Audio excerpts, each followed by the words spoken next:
Sorry about that. We'll start this meeting for today. What is today? Today is September 7th, 2023. It's a joint meeting between PCDC and the City Council. So thanks everybody for attending, and especially City Council members for rearranging your schedule to be on an off night here at ours. So we greatly appreciate it. So at this point in time, I think we'll do roll call for PCDC, and then I think we'll do roll call.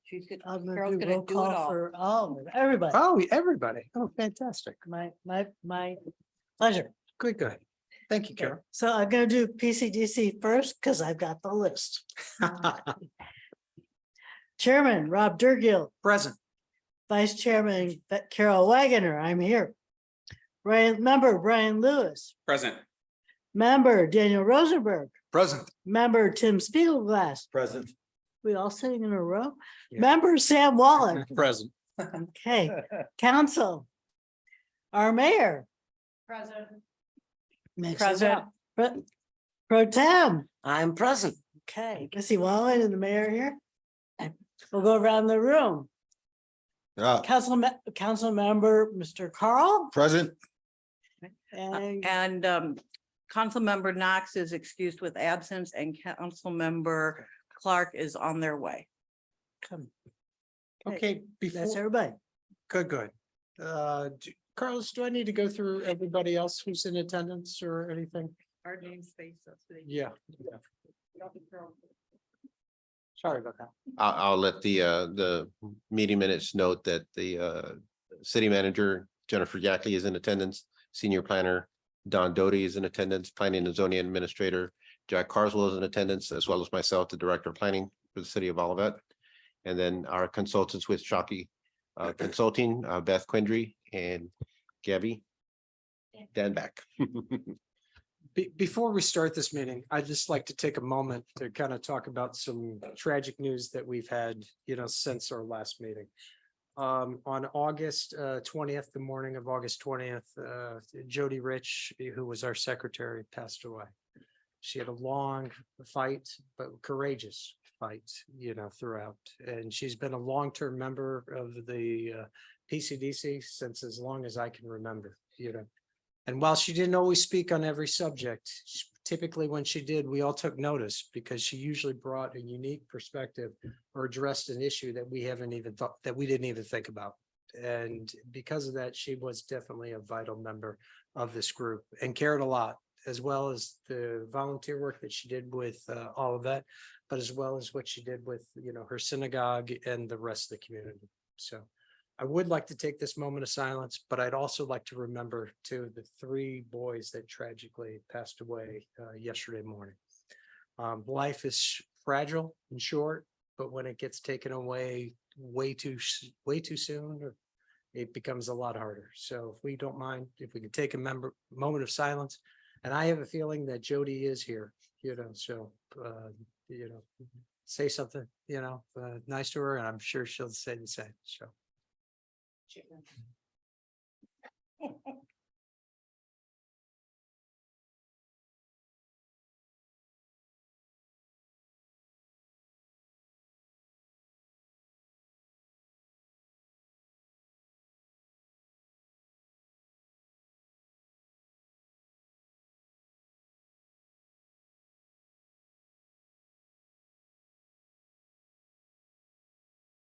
Thank you, everybody. Appreciate it.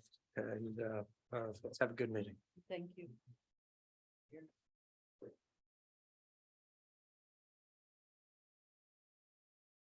Okay, at this point in time, do we do public comments, Carlos, or anything like No, that? I didn't think we did. This is a work session. So we'll turn it over to Beth, appreciate it, Beth. Thank you, Gabby. Can everybody hear me okay? Okay. Well, thank you all for being here. This is an important meeting for us as we're working on the comprehensive plan. We're at a point now where we've gotten quite a bit of public input. We feel like we have a good handle on the community's vision for the future, and we'll talk about that and what their priorities are. And so our work now is really focused on developing strategies to address the issues that the community raised. And we're still in the middle of this. And so we're bringing to you today, the bulk of our discussion time is going to be focused on looking at goals and strategies in particular. And so I'd say that today what you're looking at is about 70% of the way there. It's still going through review by city staff, and we still have a strategy survey out in the community. And we'll be plugging that at the end of the meeting. You have some flyers at your place to help us promote that. So we're still gathering input that will affect the strategies too, but we're at a point where we know enough that it was important to come to you all and really make sure that the direction that we're heading in is one that you think is right. So we'll be going through kind of meticulously the goals and strategies to have some discussion with you about what we're coming up with and the direction we're going, so we can just test the temperature and make sure you think we're on track as we start putting the plan together. So it's an important meeting for us as we get ready to do that. In terms of our process, we are about 2/3 to 3/4 of the way through our year. This is really following a calendar year. So we're getting there. So as I said, we're really focused on strategy development now and figuring out what we want to do about the priorities that the community has identified. So we'll be working through the end of this year and still on track for the PCDC to adopt the plan in late December, early January. So we're going to talk about we're going to kind of take you through the outline of the plan. So the plan will have 5 chapters. And so the document that you end up reviewing later this year will have these 5 chapters. And they are done intentionally, and the standards for them are set not by Carlos or by Shockey, but American Planning Association sets out best practices for what needs to go into a comprehensive plan. And so that's really what you see reflected in these 5 areas. So each of these, each of the goals each of the chapters has several goals in it. So we're going to take a look for just a minute at what is in each of the chapters. And then we'll start walking through the strategies. And actually, we're going to go through these goals, and then I'm going to take us back to our vision statement, and we're going to just check in with that so we have that in the front of our minds as we move forward. But let's look at what's in each chapter, just so you start to have a sense of that. So the first chapter is about the livable built environment. So we're talking about housing here, we're talking about the transportation network, we're talking about infrastructure and city services and facilities. So that's in our first chapter about the livable built environment. The second chapter is about the economy, a resilient and equitable economy. And that's focused exclusively on economic development and redevelopment and what the city is going to do about that. So we'll talk about those strategies. Healthy community is the third chapter, and it touches on a lot of community development, sort of the social side, community identity in that goal F. Oh, thanks. And we talk about keeping the community safe, promoting healthy lifestyles. All of that fits under that healthy community chapter. Chapter 4 will be about harmony with nature. And there's one goal right now there about strengthening our environmental sustainability. And then chapter 5 is our future land use and community design chapter. And we have one goal, as you'll see right there. So those are the chapters and the goals, and that's what you received coming into this meeting. So if you had a chance to look at that, those things will look familiar to you. It's okay if you didn't. So we're going to go over those things in more detail with our strategies. But let me back up a little bit. At each of your places, you should have the vision setting there. Okay, good. So I'd like to actually have us read this. We did it with the city staff, and it just helped, I think, to ground the discussion, because it's really a synthesis of what we've heard from the community so far. And this vision was developed based on the input that we got to the first survey. And then we brought it to the advisory committee, worked on the statements with the advisory committee, brought very similar statements to the community at the community workshop in May, got a few more edits, and brought it back to the advisory committee. So this is a pretty vetted document at this point, pretty vetted set of statements. And I think it just says kind of what we've been hearing through a lot of our public involvement. So I'm not going to read it all to you. I'm going to have you help me read it. Sam, can I bother you to do the first one, and we'll just go around like that, and then I'll find another way to pick on this other side of the room that might not get a chance to do this. So community matters. Sure. Community matters. We recognize the positive impact on our quality of life when we come together as a community. Our programs, events, parks, and public spaces bring us together. Our government actively seeks involvement from all residents and is shaped by their contributions. We find additional opportunities for community beyond Olivet's borders, understanding we're also part of the broader St. Louis community. Diversity is valued part of who we are. We are a vibrant group mix of nationalities, races, cultures, faiths, and walks of life, participating and contributing to life together. Opportunities are available and fairly offered to all of our diverse communities. Olivet is a place where people of diverse backgrounds and perspectives feel welcome and safe. Every group has a seat at decision-making tables. We are with the city. Amenities and services are equally distributed. Thank you very much. The cost of living is affordable, allowing residents of different incomes to call Olivet home. We offer housing options for all stages of life for all people, regardless of age, race, income, ability, or household size. We offer high-quality rental and owned homes, maintaining and encouraging community standards of home maintenance and repair. We act sustainably by taking a long-term approach. We manage our environmental, social, and financial resources to meet current needs while ensuring adequate resources are available for future generations. We will encourage and inspire community action by acting as a leader in sustainable environmental practices, including a focus on reducing our carbon footprint. Our financial policies take a long view and make sure we are prepared for anticipated and unanticipated changes. Businesses thrive and respond to the needs of Olivet's residents. The diverse economic base in Olivet provides a reliable funding source for our schools and city services. Our small businesses contribute to Olivet's unique sense of place, offering residents and visitors shopping and dining experiences that can only be found here. We are a hub for work and seek to keep and attract major employers to maintain this important component of our economy. Our built environment connects us and reinforces our sense of place. We've recognized the multifaceted importance of Olive Boulevard as Olivet's main street, an economic engine, as well as a major arterial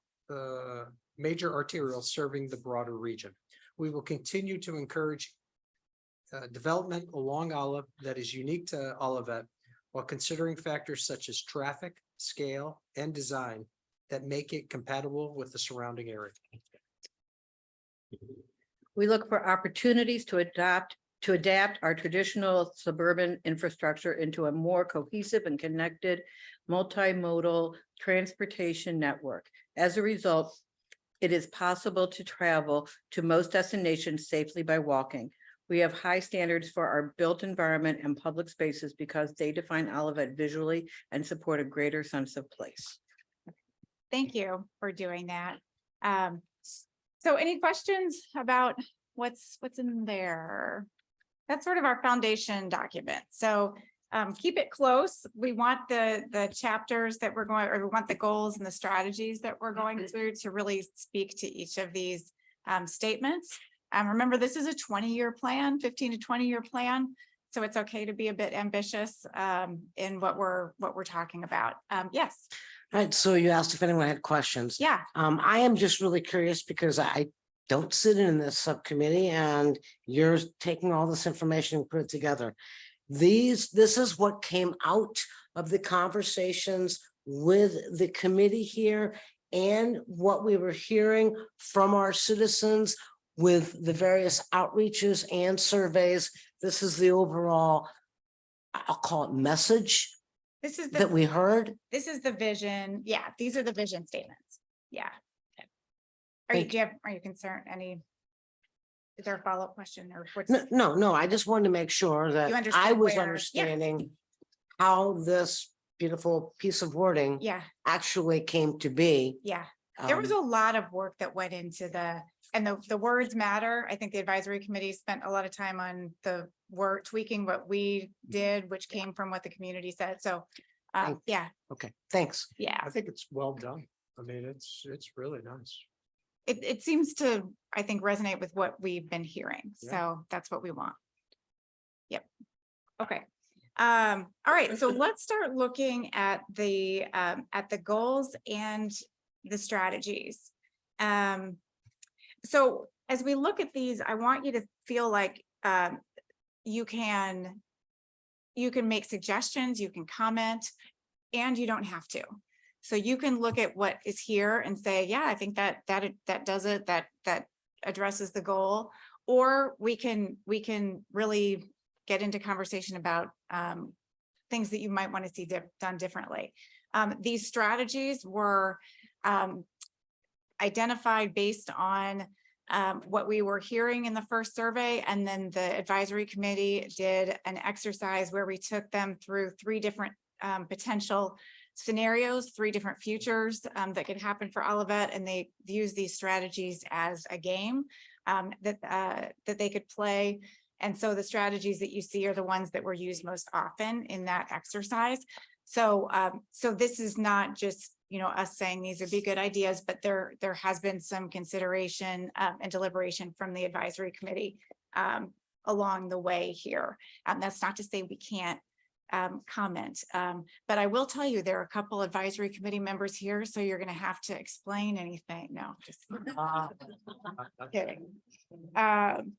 So but we are still getting community input on some of these strategies. If you've looked at the strategy survey, you'll see questions about housing, about transportation, where emphasis should be and where priorities should be for those things. And so we're still going to be getting a little bit more public input on these things too. But let's start here. Beth, I have a quick question. Yeah, On these strategies, I see an R in parentheses at the end. What thank is that? you. Yeah. That stands for resilient strategy. That means that in that exercise that the advisory committee did, it was a strategy that was played across all 3 scenarios that we threw at the advisory committee. So that just indicates strategies that were deemed resilient because they applied to a lot of different situations. Thank you. So that's why that note is there. Okay, let me get my right place here. Okay, so our first goal is on housing. The goal is encourage high quality housing that is diverse in terms of type and price. And so the price is pretty self-evident. The type, we're going to be thinking about different housing types. And so we're talking about owned homes and rental homes here. We're also thinking about different types of structures. What I think the feedback I would say that we came to from the community is interest in maybe what we could call or think of as creative single family housing. So maybe it's smaller homes on smaller lots or having options that are attached homes like what you're seeing come in on Dealman. So not to say this is going to take over your housing stock, but just to say that these exist in the community as options. So could involve duplexes. So having different types of housing is important. You have a pretty good mix right now. So retaining a mix of housing with different types and prices is what this goal is about.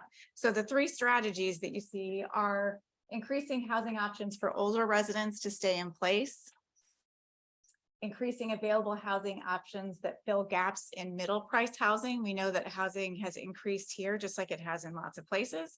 And so having options that are at a middle price point that's targeting professions like teachers and police officers and nurses and folks like that, so they can afford to live in the community. And then the 3rd strategy, preserving naturally occurring affordable housing. So that's a fancy term for like the moderate size homes that already exist in the community. It even has its own acronym in planning. It's NOAA. But naturally affordable housing is your housing stock that's affordable that exists in the community today. So as you look at these strategies are like the how-to of your comprehensive plan. They're the, you can think of them as the types of actions that you want to take. Underneath this strategy layer is another layer that will be a local action layer, and we're working on that. You'll see it later.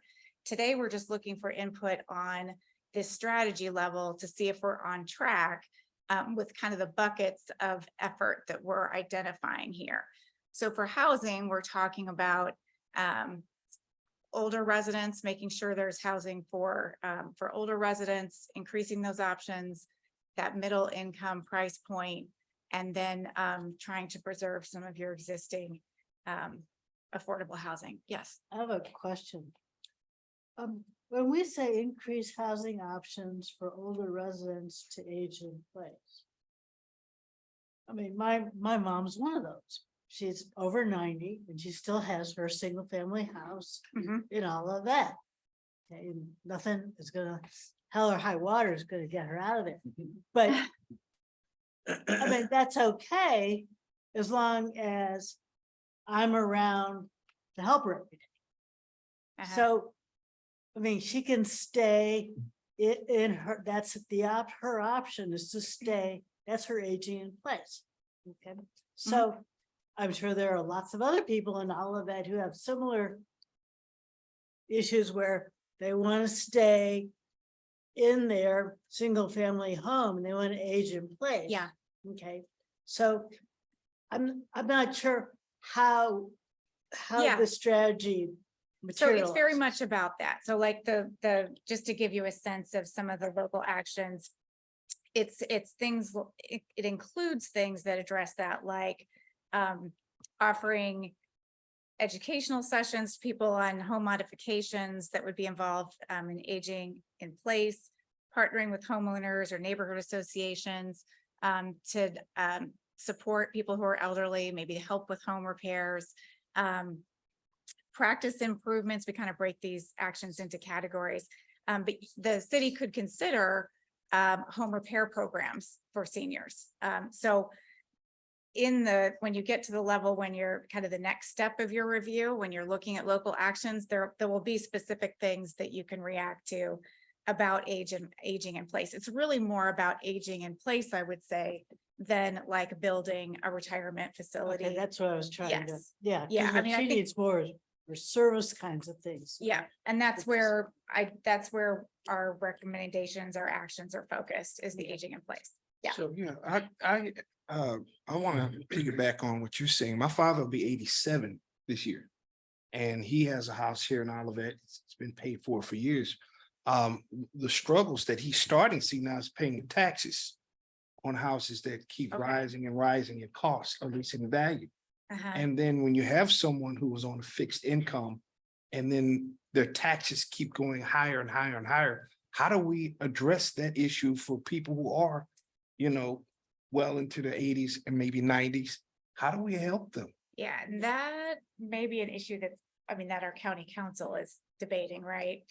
About property tax and possibly abatement for older residents.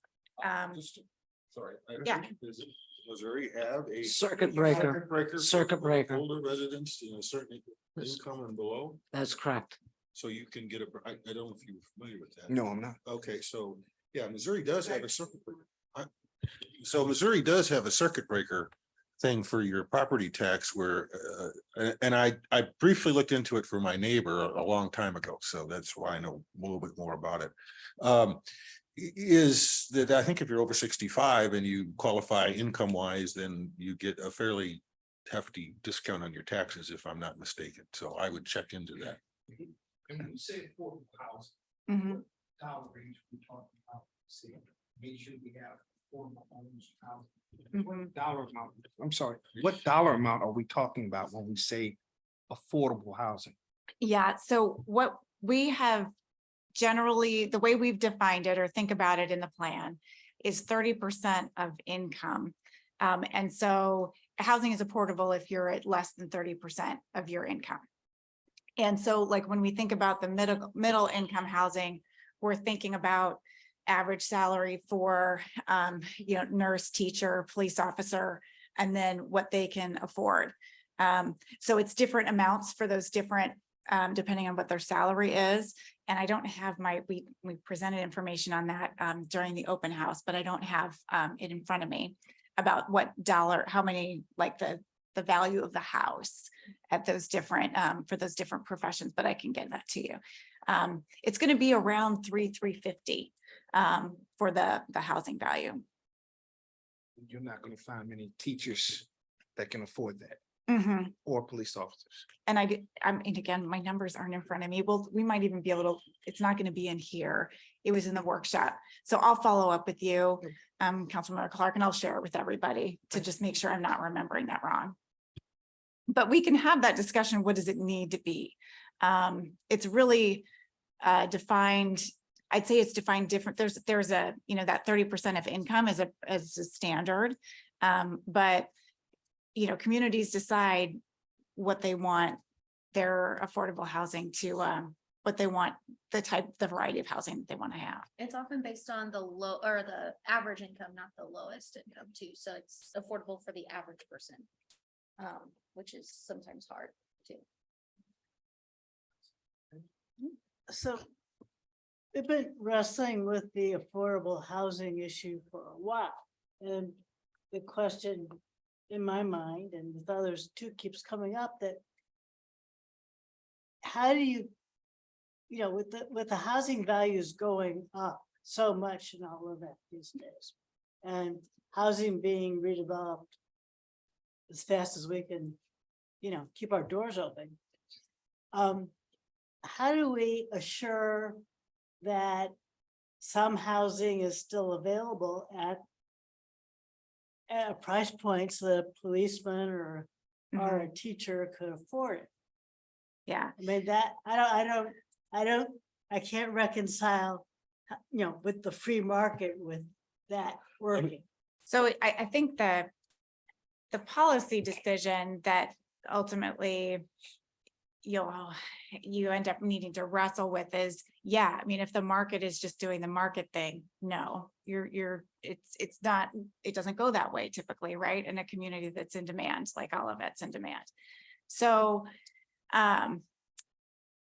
there's a spectrum of things, there's a spectrum of things you can do. So on the very aggressive end, which I'm not advocating for you, but just to make the point, on the very aggressive end, the city buys properties at below market rate and then holds the rents down or holds the value of them down. Because you're gonna intercept the market basically and become, be that aggressive and put yourself in there. Certainly don't have to do that. The city could do other things like encouraging or offering incentives to developers that are offering affordable housing or a certain percentage of units as affordable housing. So where maybe in the next phase of your community's development, if the city is going to sit down with a developer and offer incentives, maybe that's the hook. You get the TIF if you have this many affordable units. So that's, again, I'm not saying that's what you should do. But that's the kind of thing that would have to be done to interrupt market forces, which are going to tend to give you more expensive homes. So there has to be a stronger regulatory or a stronger incentive environment to kind of combat that. So you're not thinking that right now we have affordable housing in all of that, and as these properties come up for redevelopment, you're not saying that we should discourage that, but rather than, in the future, we need to look for opportunities to help a developer write down those costs so he can keep some of his houses, some of his units at You that could. price. You could. Okay. Mhm. So I'll put a little, a few numbers on this, plus I wanted to say something from before about living in place. So I'm building a new house and I'm building it all ADA accessible. Mhm. Okay, including provision for an elevator, but you don't necessarily have to take it that far. But, you know, it might be that we require some of that. Right, and then you have a better chance of aging in place. I've got walls designed that will come out to give approaches to toilets. I've got, the whole thing is Yeah. being blocked for every grab bar I could possibly want before the drywall goes up. So, we could look at something like that for assisting people in Like aging. in place. ADA. Yeah, Yeah, the other housing. thing is, just to give you an idea, what we fight in land costs, okay? I don't know as well for the north side of Olive because there's not as much activity. But I track every tear down rebuild on the south side of Olive, and I can tell you that the old house goes. The smaller, so you figure it's just the land that it sits on, because they're gonna tear that house down. The smaller lots I've seen go for over $1 million an acre. So if they're the small ones like on Harvest. If you look now, it's $120,000 absolute value, but if you spread it out to an acre, that's over $1 million. Okay, some of the little bigger the lot, the less it is. For about a half acre lot, you're somewhere around $800,000 an acre, right? Somewhere in there. So, and I know this very well because I go in and I fight the assessor every 2 years about what my house is worth. So, yeah. what used to. Yeah, not so, anymore. yeah. So I think what I'm hearing generally is that you are, in terms of the local actions that will be the next iteration, the next level of detail that you review on these, in terms of what you want to see there, you're willing to see some things that push back against against the market a little bit. So maybe some different regulations, maybe some incentives. And this does not require, even us putting this in the plan, does not require the city to give incentives. We'll be saying things like, consider incentives when there's an opportunity to either preserve existing affordable housing or create new affordable housing. So the comprehensive plan is not going to lock you into specific actions, but it's going to offer suggestions and we need to be comfortable with them. So what I'm hearing you say is you want to at least see some actions that do some of these things we're talking about. And then you can look at them and say, that's too far. I don't like that. Let's tone that down, or let's ramp that up. But you want to see some things that would kind of disrupt what the market would otherwise do. We have Brian, and then we have Missy. And just to give a plug to the survey that's out there right now, because I saw these questions when I took Exactly. it. Yeah. Like, it's asking, are you open to this? Are you open to this? Where I'm like, absolutely, right. I'm open to this, open to this. And I think Right. that's gonna be great, not just this view, but the community. Because again, Yeah. it's the actions. Are we willing to give up tax dollars? Are we willing to give up, like where I am? And I'm okay if my price maybe doesn't go up as high, but not everyone is. And so that's where I think we need to hear the community. So all the more reason to Yeah. get people's thoughts. Are they willing to take some of these? Some of them are more drastic, but is it really what we want? Okay. Yep. And that's what that survey is trying to. Exactly. I can already do. sense, I looked, reading through these ahead of time and saw the survey. I'm like, oh, I see why you're asking these now. Mhm. Yeah, these are the hard questions. Yeah.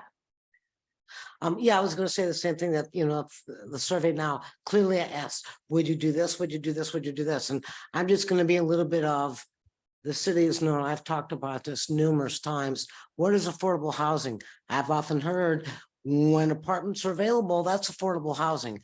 I have often asked, does the city want to sit there and say, you want to build these high rises, you want to build these apartments? You need to put 5 aside, and here's where it goes, federally funded. Let it be a family that has FPL level that's low, that's there, that we subsidize. Every time I push that, I always heard the market will not do it. And I went to the experts out there that literally do this for a living and said, why can we not get this in this region and in our community? And last, I will say again, I am more than glad to identify another city that is taking this step and taking this action. And recently, if you read your news, Maplewood. Yeah, Carlos shared an article with us on, and they're doing a renter's bill of rights too. So yeah, it's good to have a local example, it can be done. So, yeah, so I think that gives us, so I think what, based on what I'm hearing, the strategies are good. We need to see some local actions, and we want to see some local actions that would include some things that would disrupt kind of market forces. Some of the things, if I can Yeah, add, from a planner's perspective, I mean, we look at the comprehensive plan as a guide, not as a checkbox that we did this. It's looked at as a guide in how our decision-making process is in terms of what we recommend to you or what comes before you.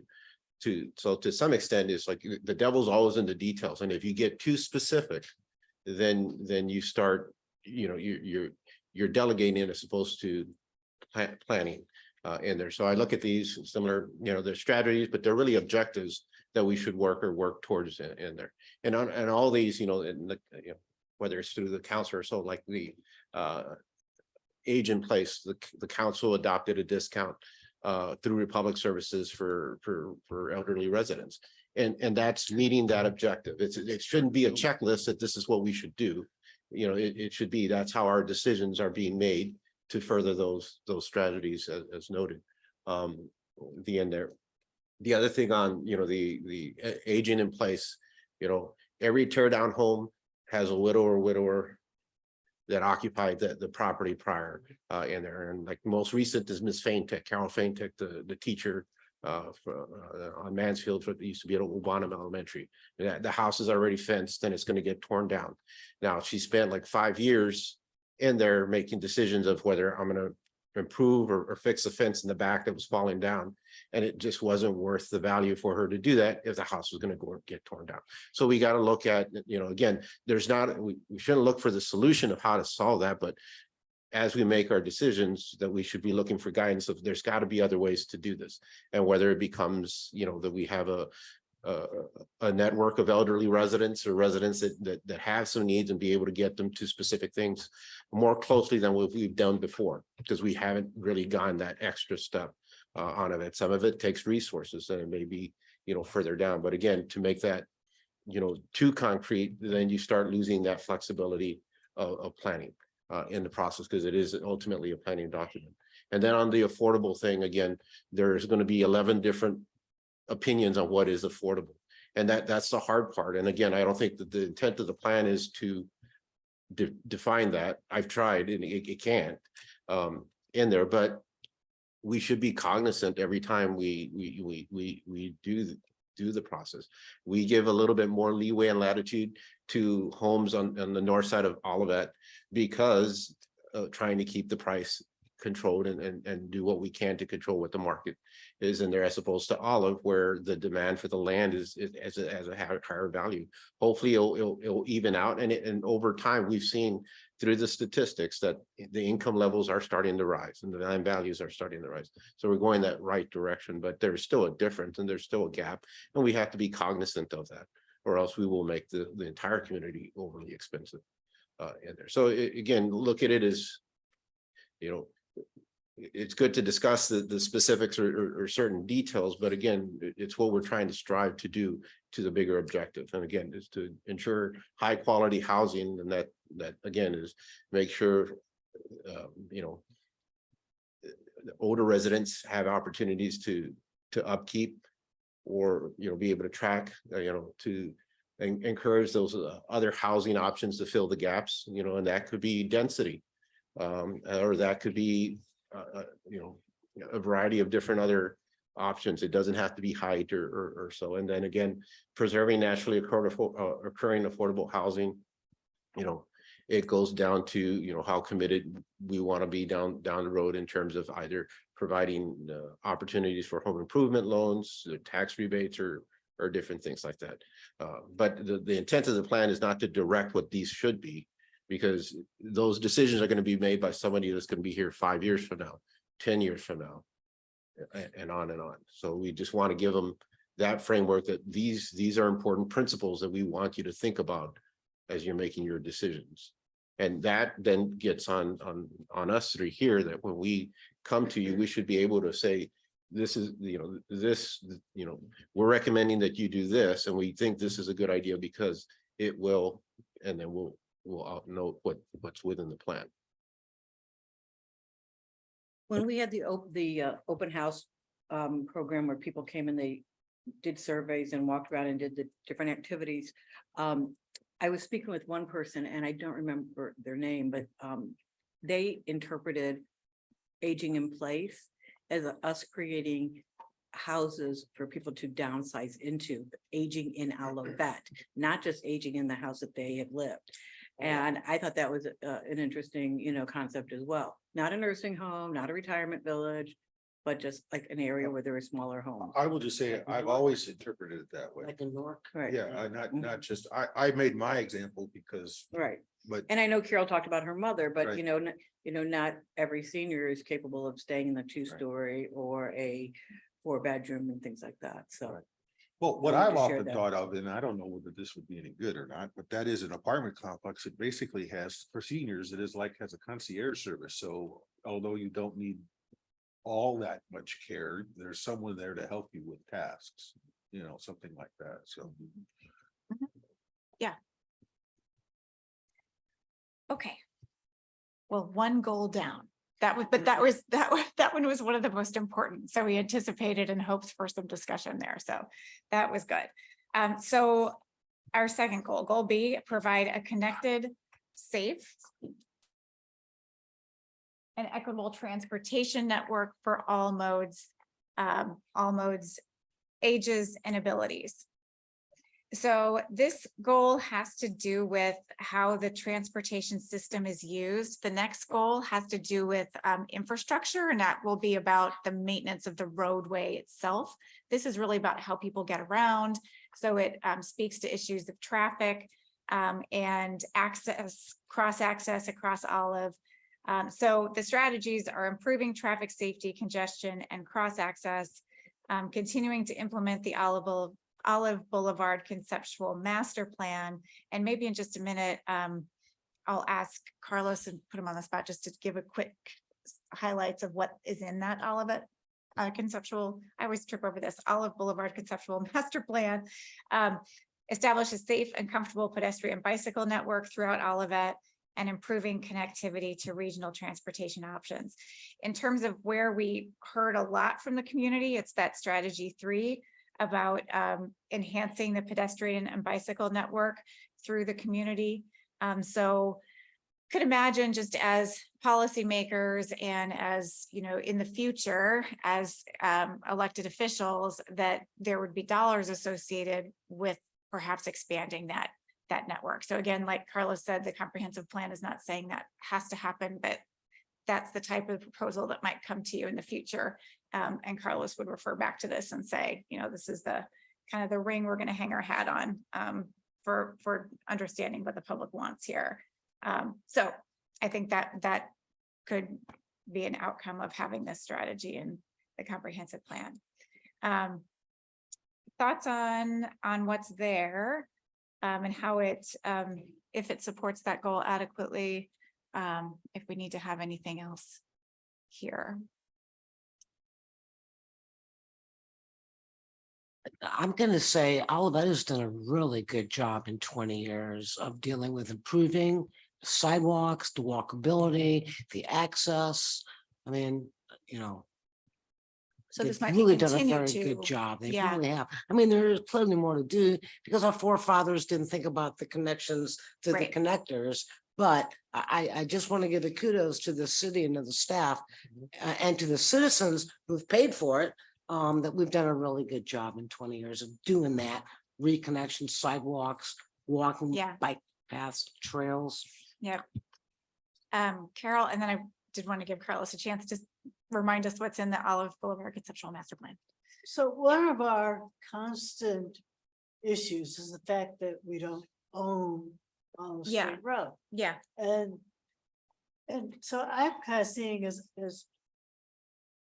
a way to help us implement that goal might be if you could suggest any possible strategies to help us work better With MoDOT. with the highway department, Mhm. so we can get some of these other things done. Mhm. The big part of it is getting their shall we say, cooperation. I mean, they've got rules Yeah.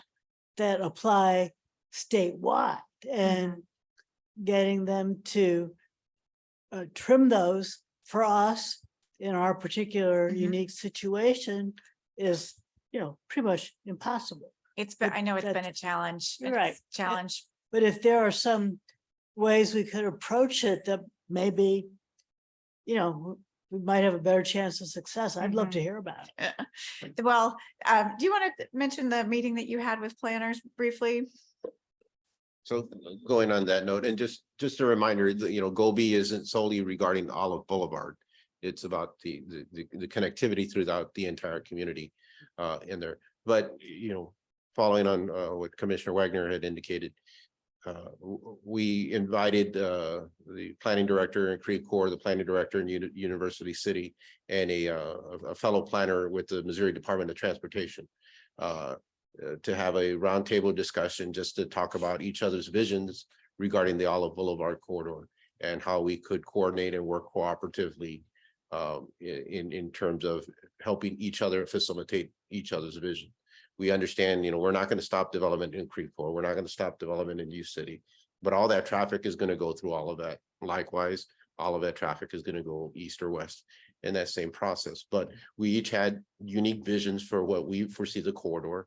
And, we, in the discussions with the representative from ODOT is, what can we do as three communities to kind of create this kind of new plan or a new coordination system that helps each other in there, that goes beyond just the great streets, but it goes to a great connection, between Skinker and 270 in there. And, that should include, the landscape, the street volume, and also public transportation and how that all works in there, because in the center of this Skinker, the 270 is 39 North, which is a major employer for the region. And again, it behooves us three to work together to kind of get us in a direction to go there. Don't know the answers.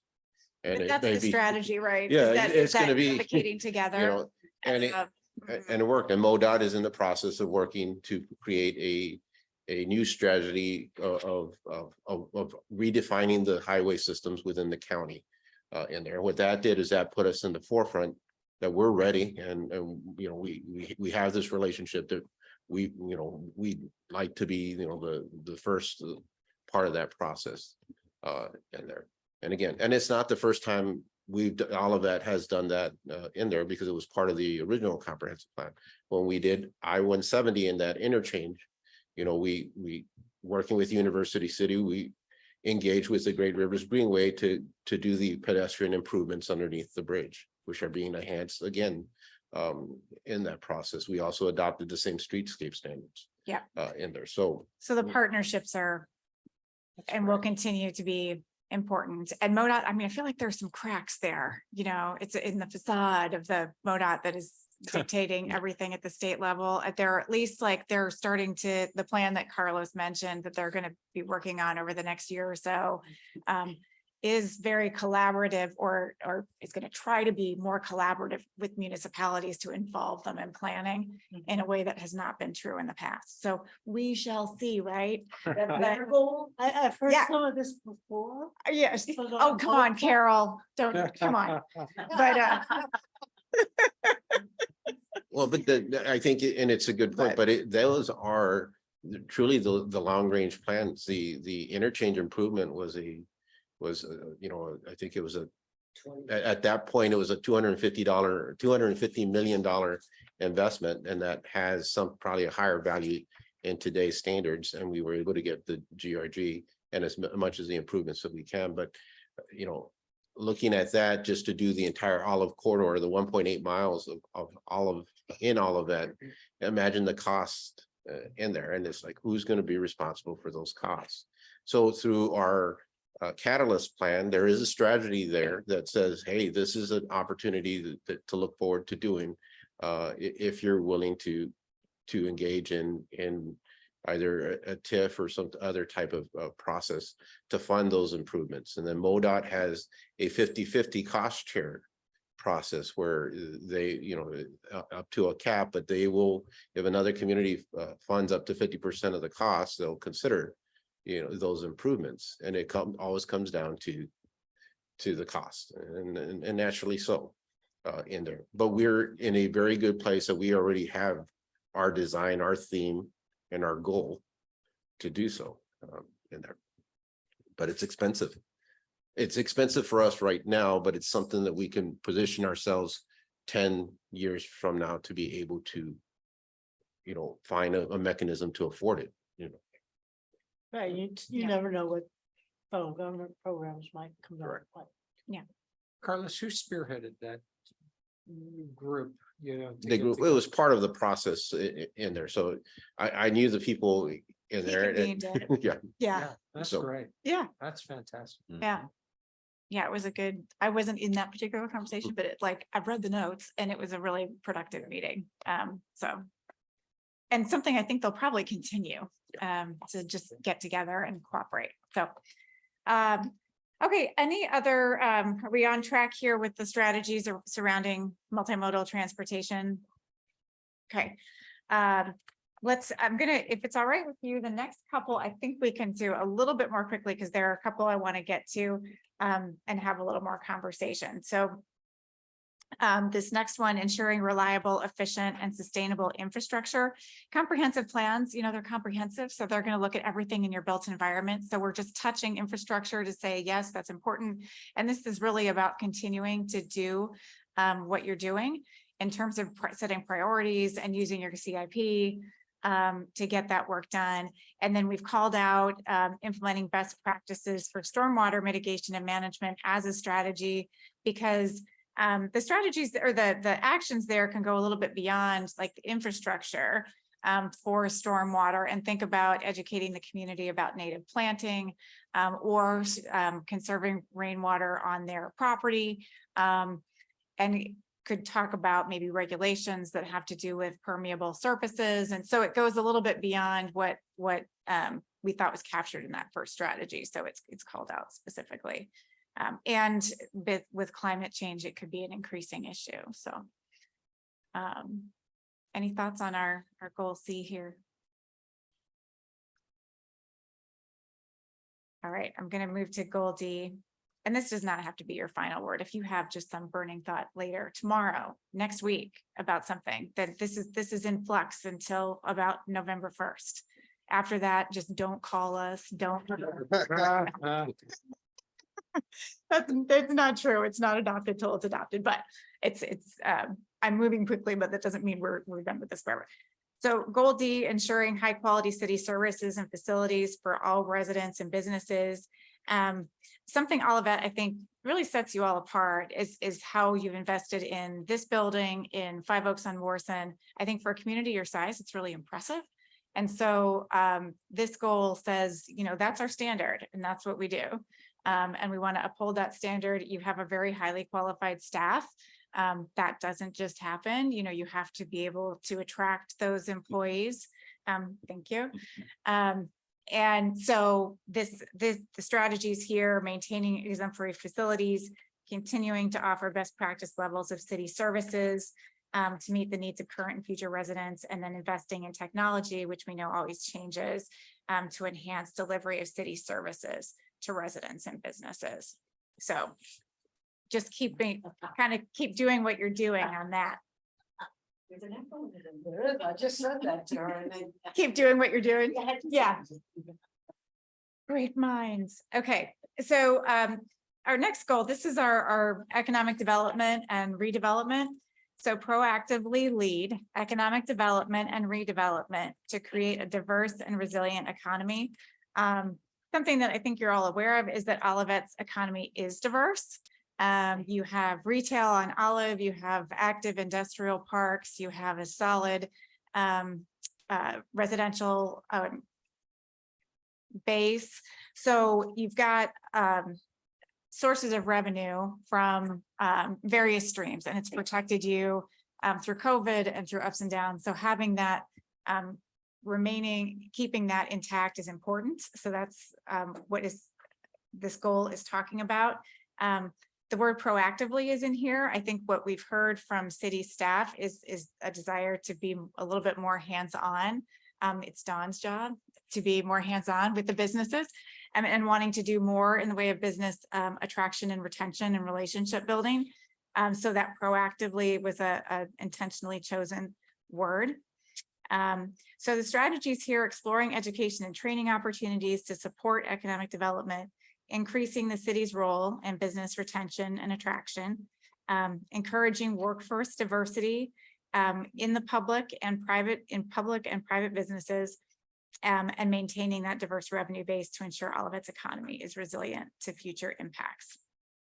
So, that's an important goal. I think from the public input that we've received, that everybody's interest is in, not everybody's, it's a gross overstatement, but the majority of people, what we hear about the most, we want more restaurants. You know, we want more restaurants. Oh, that was huge. Everybody we talked to, and all that was true in our survey, that was true in every focus group. We want more restaurants. So, so there seems to be an interest in more restaurants, and in our Black resident focus group, they were like, oh, restaurants, any restaurants, drive-throughs, everything, just give us more. I think our general survey, what we heard more of was like, we want mom and pop, small, preferably ethnic, stuff. So I think that there's, people just want to see more.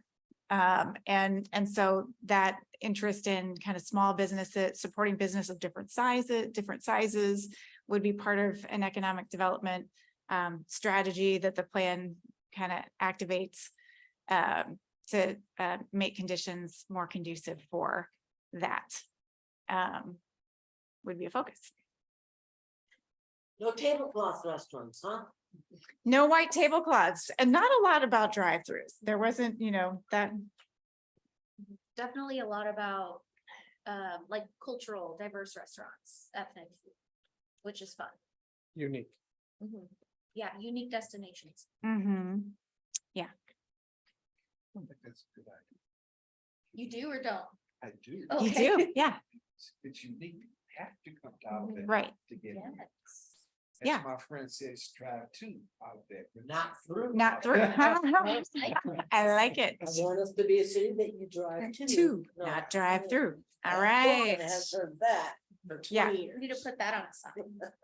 Yeah. Yeah. Carlos, anything else you want to say about economic development strategies, or any questions or thoughts? Yes.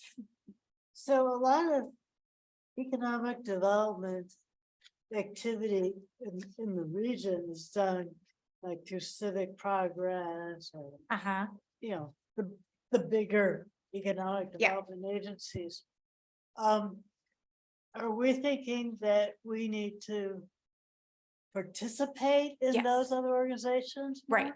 I think there's not a reinventing the wheel interest, but partnering on things like workforce development, on things like the St. Louis Economic Development Partnership, and the support they give to 39 North and being involved with them. So yes.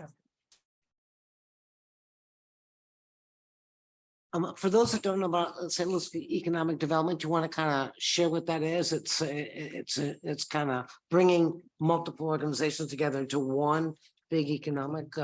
It's the county's economic development agency. And so the city and county, that is correct. Yes, the city and county, which they don't do a whole lot together, right? But they do have to do this because they have to submit a plan to the state and it's got to be together.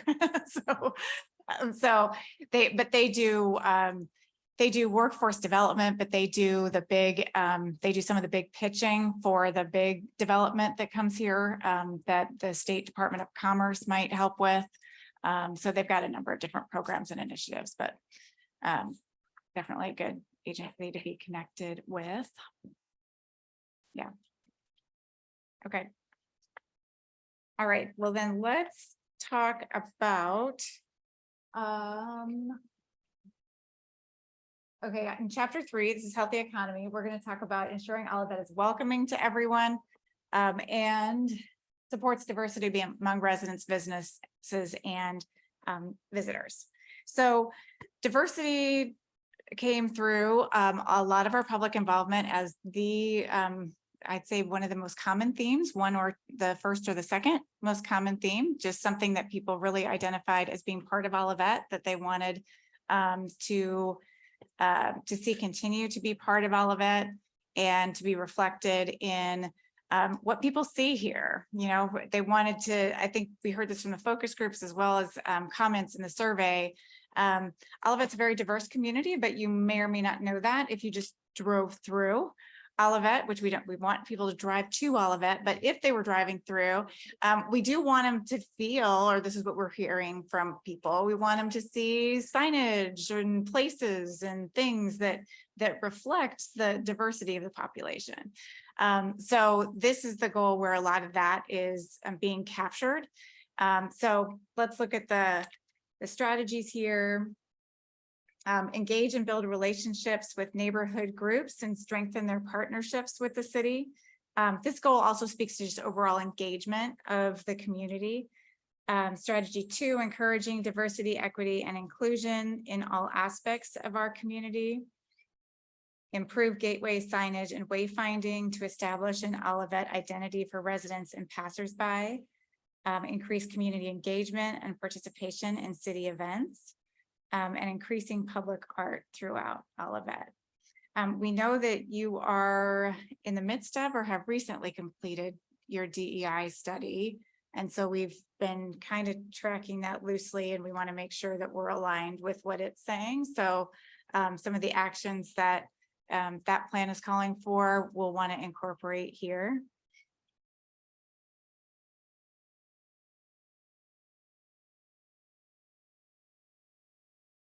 But what questions or comments do you want to throw out here? Encourage more diversity. You might want to encourage more people to be part of the leadership. Yeah. Look in this room. Mhm. Okay, so maybe we can encourage more people. Yeah. To take part in things like this. Mhm. So that they'll have say-so and understand the importance of meetings like this. Yeah. Until I met that young lady right there, I didn't realize just how important, coming into these things and being part of these things was. Mhm. I've lived in this city all my life. And one of the great things that makes the city great is the fact that we do have such a diverse community in every neighborhood. We never have been monolithic, if you will. I'm hoping that we can maintain it, but one way to do that is to make sure you have a diverse leadership in the city. Yeah. So. Yeah, and there was anybody catch the story? I think it was on NPR last week. There was a study that the University of Missouri St. Louis did on leadership across the state, and looked at boards and commissions, and yeah, but there's an organization that co-sponsored it. It's called We Something, but they've actually, I think we'll look into it a little bit more, but it might be something to it might give us some suggestions on ways to think about that. Yeah, I'll see if I can find it. I looked at the story on the NPR website yesterday, and they had a recording of the story, but I didn't see a link to the study, but I'll see if I can track it down. Because yeah, I think this is some that your comment there that a lot of the communities that I've worked with are struggle with that. And so yeah, I think it's something that a good goal to have.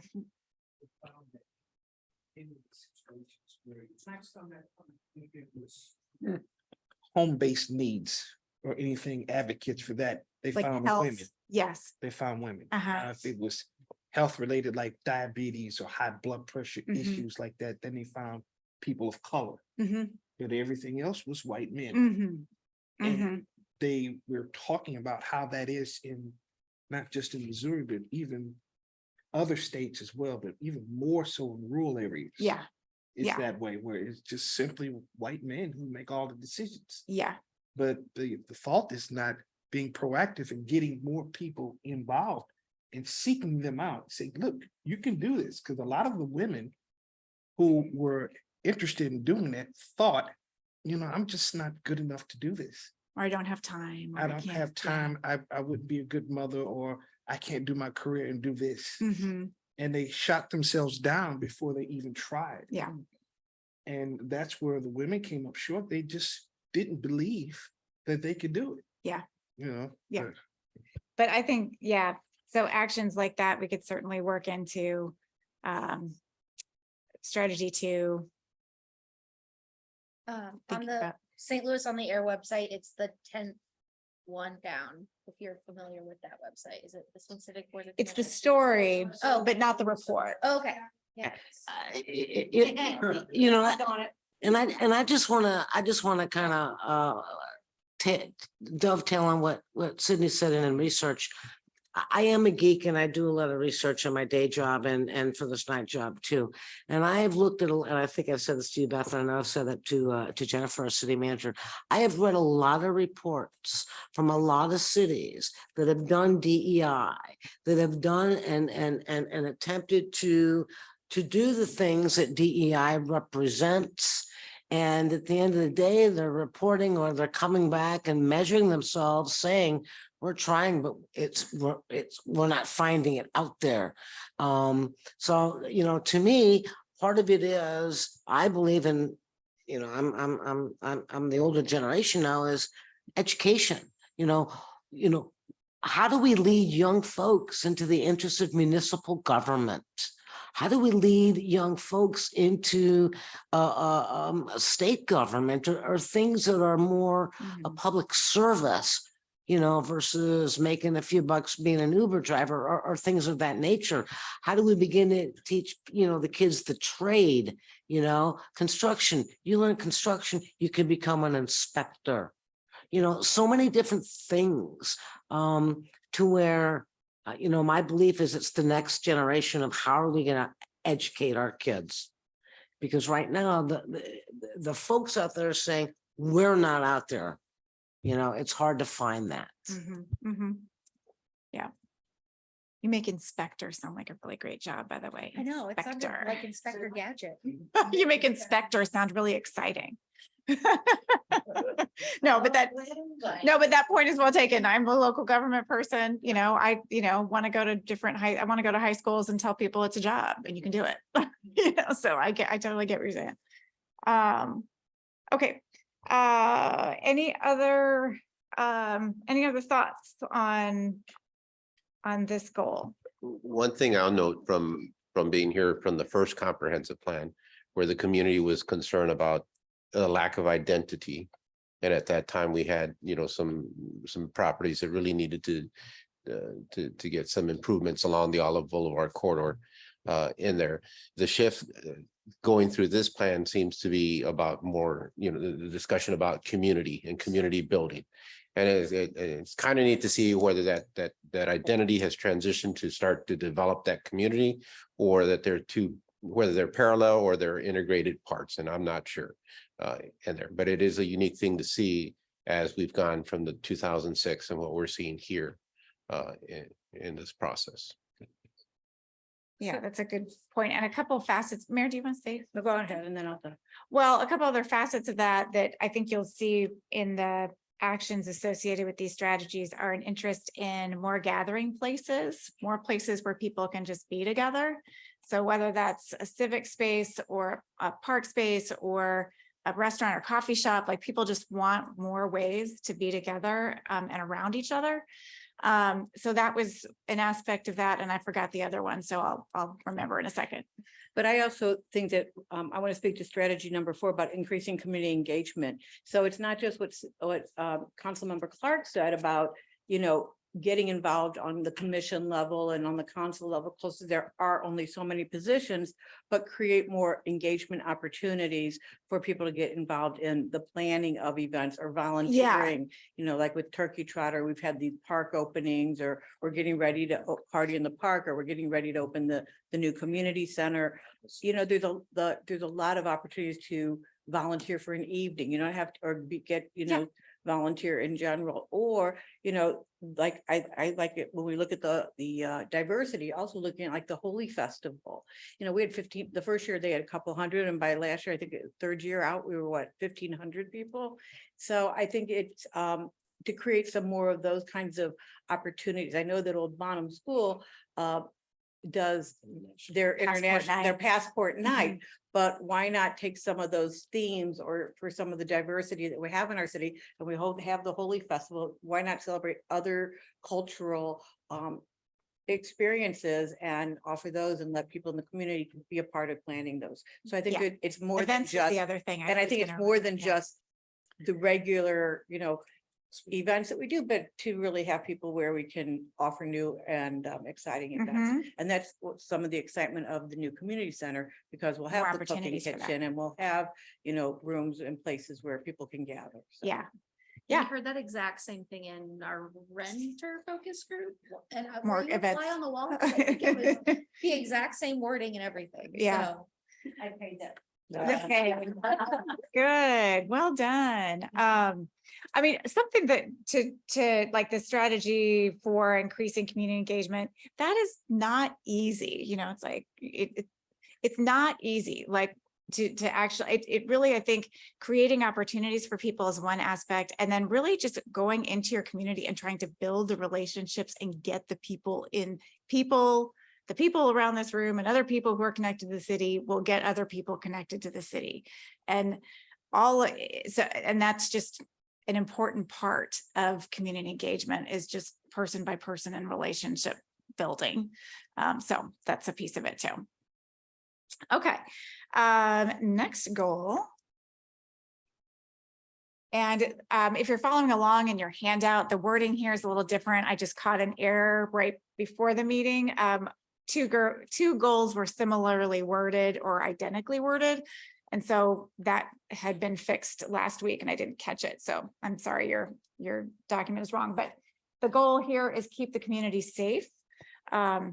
So this is another one that is just kind of touching this base as part of the comprehensiveness of your comprehensive plan. Your police, fire, EMS folks do great work. They had some of the highest satisfaction rates among the city services. You can't beat a uniform, I think, and plus they do a great job, but they were in the high 90s for satisfaction. But the strategies here are continuing to promote and enhance public safety programs, facilities, and services, and making improvements to the physical environment to increase safety through design. Could you, if you know, could you give me what? You want some examples of? Yeah, what we're improvements talking to the about? physical, yeah. Yeah. Let's see. Lighting. Oh, and safety by design. Yes. So lighting is a good example. Thinking of, here, I'll get to a place where I can give you better.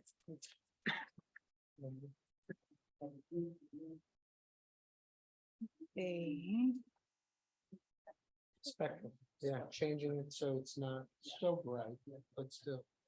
So avoiding landscaping that could create blind spots, considering recreational areas, making them where there are passersby, so there can be casual surveillance. It's just things like that sort of clever design that keeps safety in mind. We also heard something, we had somebody come in and speak to us about lighting and talking about the frequency, of the light spectrum. And like, there's a trend to use those ultra bright lights in different areas, but it creates a lot of dark shadows. So trying to encourage, I'm not, lower frequency, is it a? Lumens. Warmer light doesn't create as much blinding light, which then helps you to see the surrounding areas. Yeah, the temperature, yeah. So, Yeah. FYI. Yeah. That's right. Good job. The warmer light is also more Flattering. accepting. Yeah. Like it doesn't feel so like a hospital. So it's like Exactly. you want to walk down that street. Doesn't feel like you're being watched and creepy. We heard the term prison. Yes. Yeah. Yes. Yes. Prison is, yeah, prison makes, Mhm. okay. Okay. Let's move on to promoting healthy lifestyles. So here we're thinking about strategy one, pursue having parks and open space that are connected and within a 10-minute walk of all neighborhoods. Ensuring alignment with the updated parks master plan that will happen next, I believe next year. And building community partners for public health services specific to current community needs. That last strategy recognizes that public health is really not the domain of the city. So the strategy there is connecting people to the It's not within our city. well, it's not, there's not a public health department here, you know, it's the services are likely to, so just like social services are going to come from something else. Mhm. So, but providing connections to those services. I mean, because little does the city know that there are a heck of a lot of HC, PC, advanced care businesses that are in Are this here. community. Yeah. More than many other communities. It's the business, you know, they're out to make a buck. Mhm, mhm. Yeah, yeah.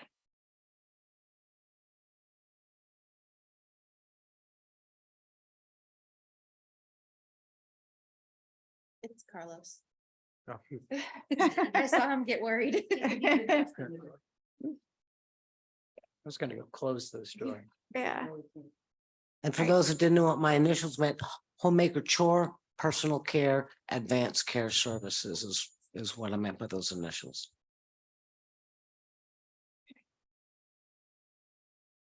All right, any thoughts about healthy lifestyles, parks, the parks initiatives, parks actions would fall under this goal?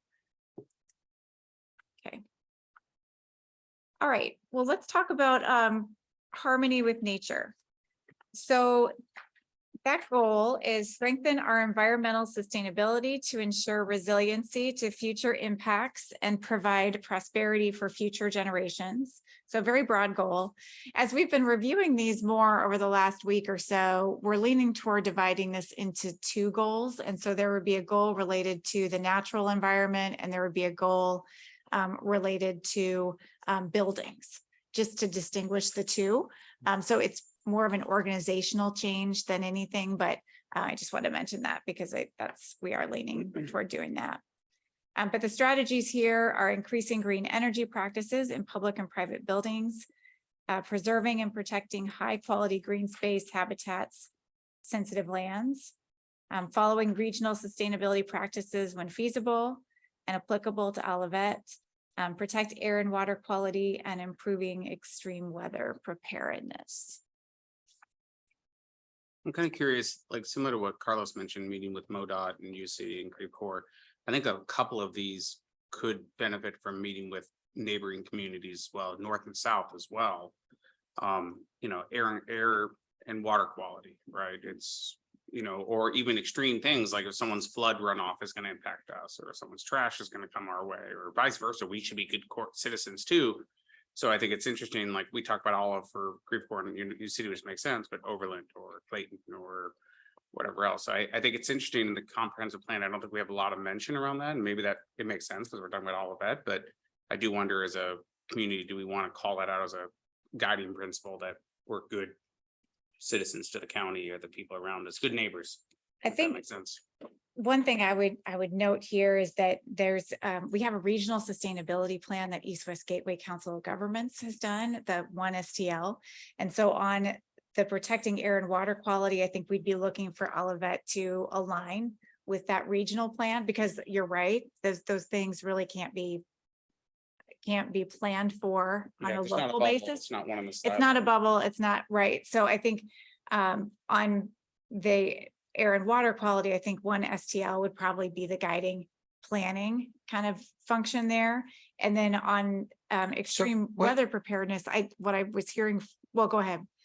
What does that mean? To kind of align with them. Yeah, what does that mean for So us? there are, well, it sets out goals for air and water quality. And things that cities can do. And so like some of the things that we've included in the stormwater management strategy that goes under infrastructure came from one STL suggestions about regional stormwater management. And so we're just kind of picking and selecting the strategies that we think are most applicable here. No, I agree, but protecting the air and water quality, that sounds Vague. like, Vague. plant discharges, air Okay. permitting for stacks or factors. Yeah, well, And I guess- and I just feel like that's, Yeah. all of it doesn't really have any say so in all that. So there's not much, I mean, I think like recognizing it.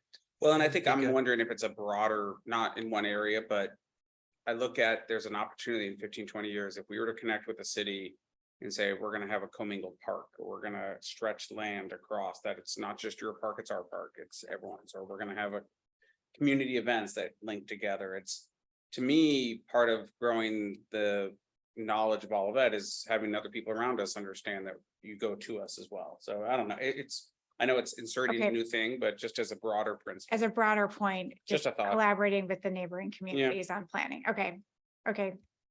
Point taken.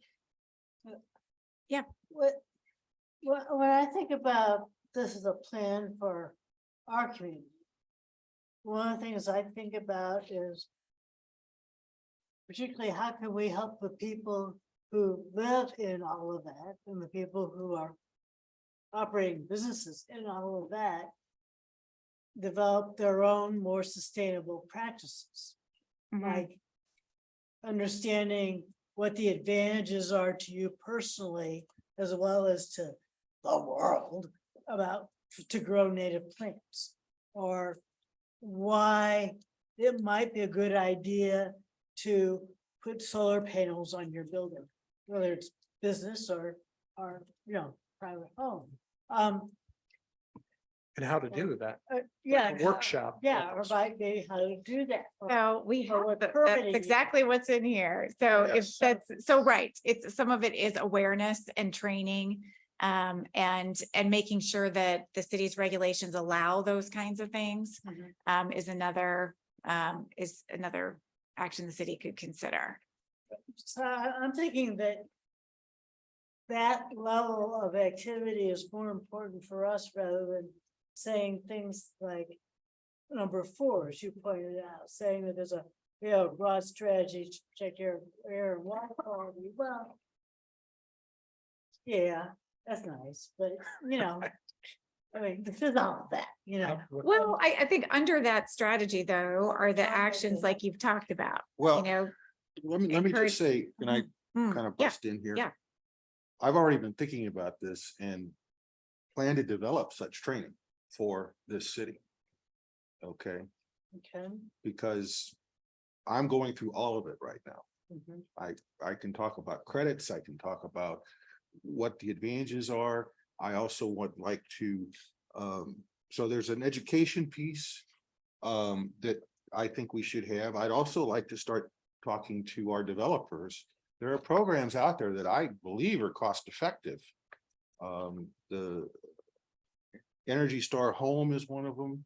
Net Zero by the Department of Energy is another. Mhm. That just in of themselves are cost effective. They're shown to reduce your utility costs more than it raises your mortgage payment, and that's my definition of affordable, right?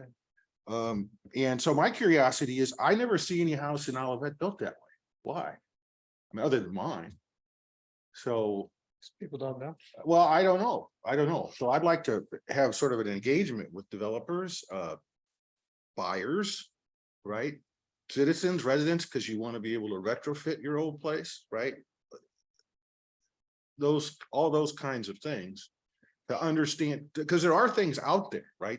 But they're not being used. And has been out there. And for I'd a like long to time. figure out why they're not being used and then what we can do to try to get them used. So. And I want to dovetail off of Greg, because retrofit doesn't always work and it doesn't work well because it's not designed well yet.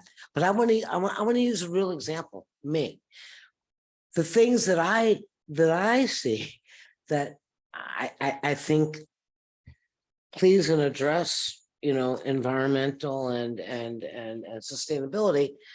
I had high, either the gas or the electric in winter was high or in summer was high. My bills were over $500 a month.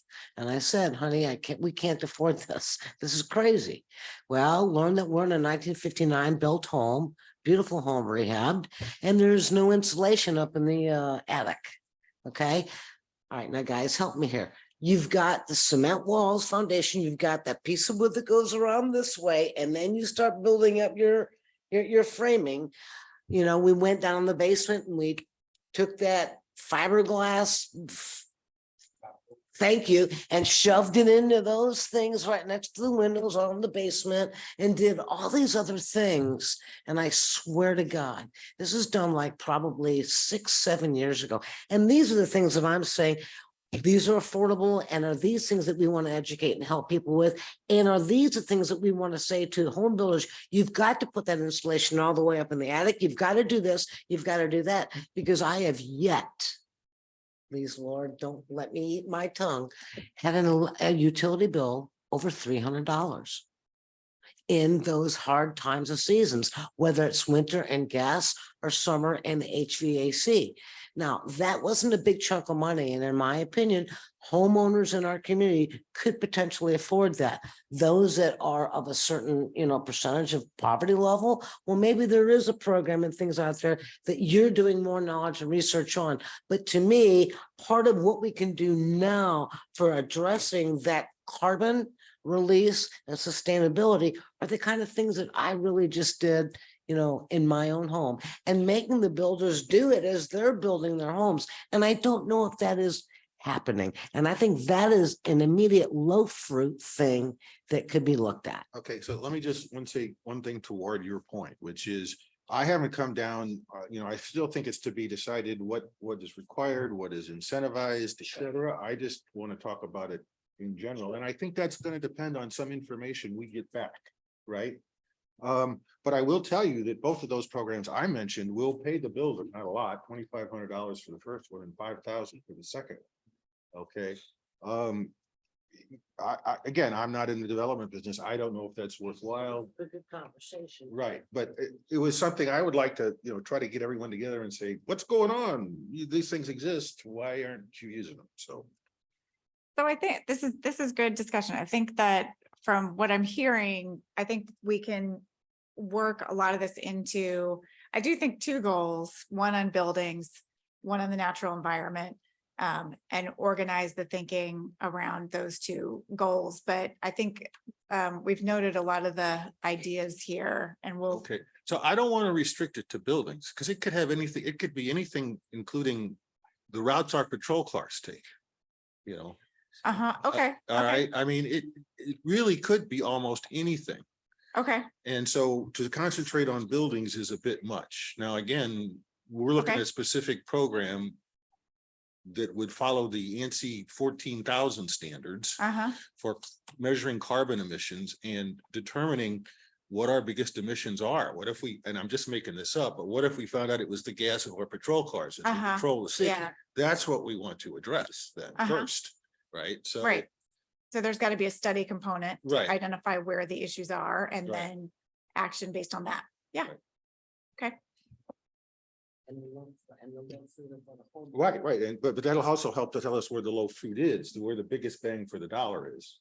So, Okay. So that was a good note about, thinking sort of comprehensively about where the issues are, not just buildings, not just right. the thinking about comprehensively about services. Okay. Okay. Very good. I do have one more question. What did you get in examples? If you did, please. Yeah. Mother Nature. Strategy 5, improve extreme weather preparedness. What? Yeah. So here's some examples of that. What we learned in the city staff workshop is something you all might already be more aware of than I was, that a lot of this planning takes place at the county level. And the municipalities respond up to the county, but just with that as background. So there could be education here too, ensuring a robust communication system to alert the community of dangerous weather, educating residents about the risks associated with different types of extreme weather and providing guidance on what they can do. I mean, this was another kind of issue where property owners can take some responsibility. So if you have branches in your yard that are looking like they're going to come out of a tree or they're approaching a power line, that's important, and it's the residents' responsibility to maintain those. So having education about things like that, evaluating how public facilities can serve as resilient shelters in time of natural disasters, regular review and update of extreme weather preparedness plans, working on continually just evaluating stormwater management regulations as wet weather changes was another suggestion, and collaborating with neighborhood communities for shared resources to ensure clear line of communication. So those were just some of the types of things that we're thinking about there. So I Yes, can sir. give you two examples Okay, of this. One is for a house, it would be that you have a continuous load path from roof to foundation. That helps it stand up against a wind. You tend to screw everything on the outside rather than nail it, because that helps it hold better. so you're talking about standards or requirements for construction. I'm just saying these things work. Okay, and whether, you know, these things work to improve your resiliency to weather events. It's not. Okay. The other thing is, you know, capturing rainwater. I'm actually designing mine with a cistern in the back that will actually let me move the water in the house for toilet flushing and stuff like that. So I'll be actually using rainwater in the house.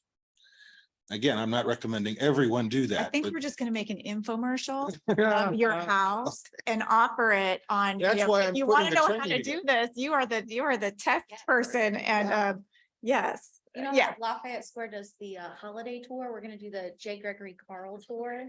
Yes, featuring this month, we're featuring rain barrels and yeah, Literal. that's right. That's right. It's really cool. Yeah, I don't want to extend the conversation, but I do have a question. Since you gave examples for number 5, were there examples for number 4? Because I just feel very naive about protect air and water quality. To me, that's like up here. Yes. And you might have done it when I was when I stepped out in a minute. so here are some examples, and I think that, and then we can have some conversation, but example of potential actions: encouraging energy and water efficient residential and commercial development through social media campaigns and other forms of city communication.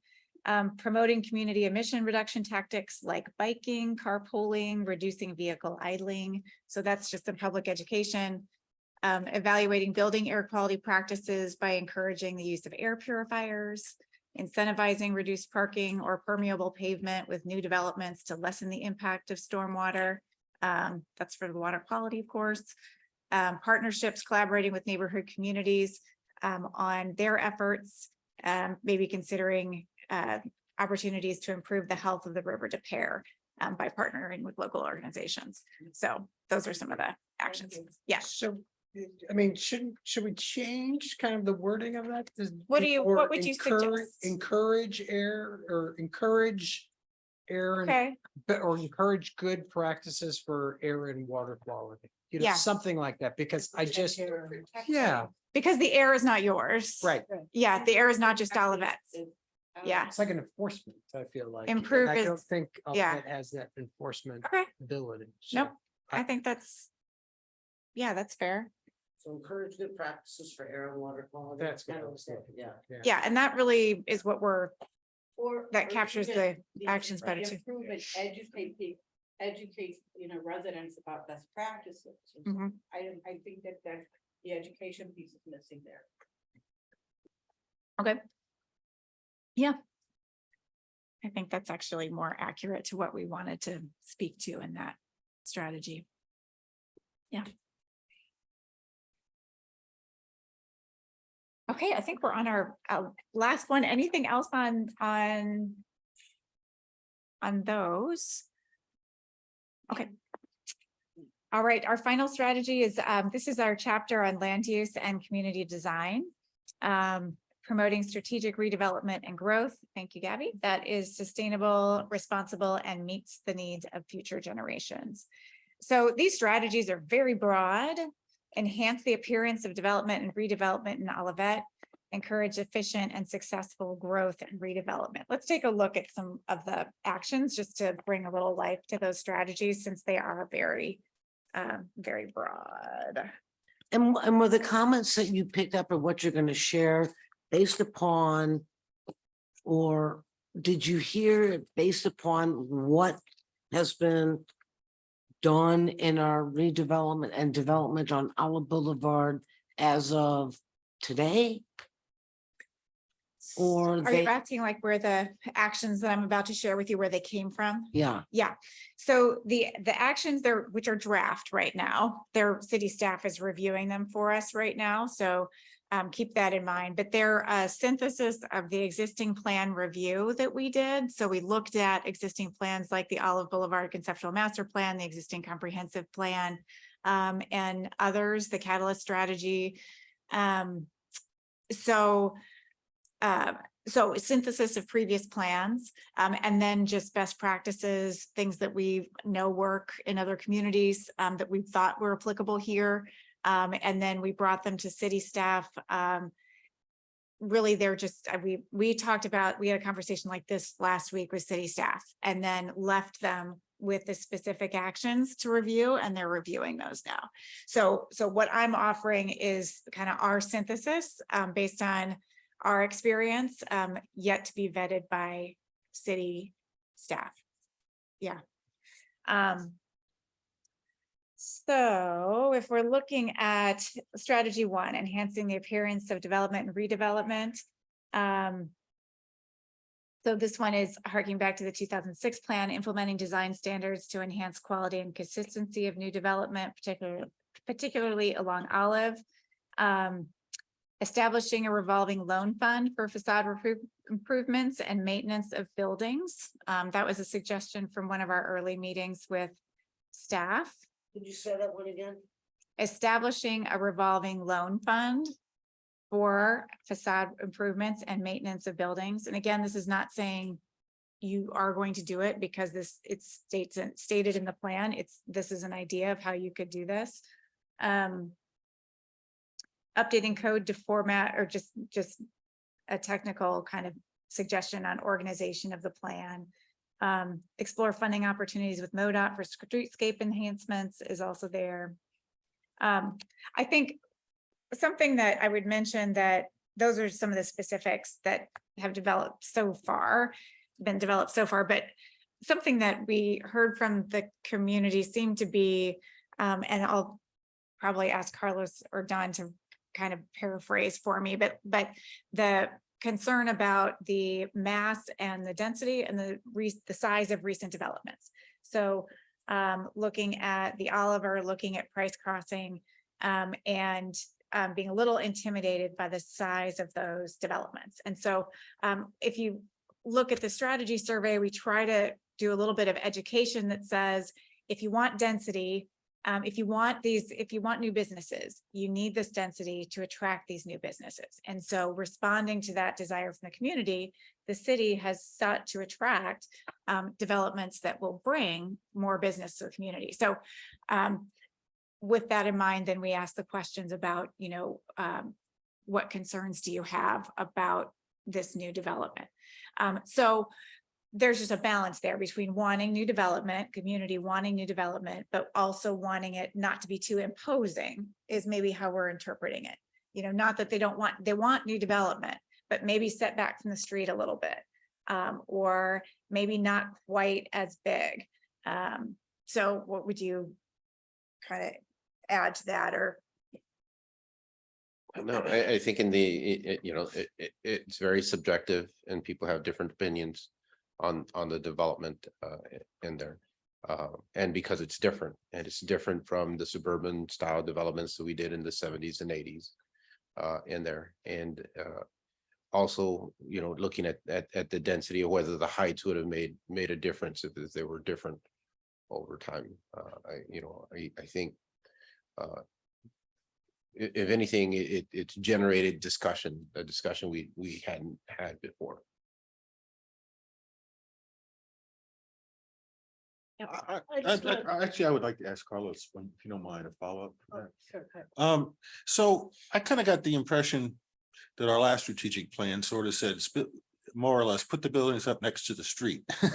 Is that, were we kind of going with that goal? It was. And yeah, this is a it- reversal of that. No, I don't Okay. think so. I think that the concern, some of the concern was, I'll use a real life example. So what if the Oliver was just one story less? Okay.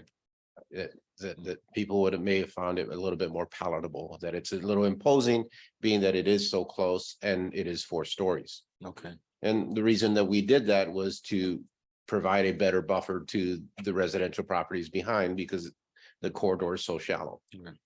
Where you have at the crossing and the Clover, again, there were differentiations, differences in the grades Right. that would help settle the overall height, in there. And maybe once the commercial buildings go in front on Olive, that it won't look as imposing. But right now, as it sits alone, it does have, it has a mass that's Yeah. very, I don't want to call it intimidating, but it's got a presence. You can see that it was like without something in front. Yeah, I just wanted to say, follow what Carlos was comment, is that I was hearing lots of objections to the mass of the Clover when it was under construction. And when you look at it, all you would see is this huge mass, but didn't have the porches, windows. You Landscaping. didn't see it behind the retail buildings that are gonna be in front of it, so people were very intimidated by it at that time. And probably still are to a degree, but I think as the decorative piece of the building become more Yeah. visible and more apparent, so that facade is broken up and it doesn't look like this Oh, huge mass. I don't think the objections to it are gonna be quite as pronounced as they were additionally. Mhm. And in many ways, I hear that about lots of the big houses.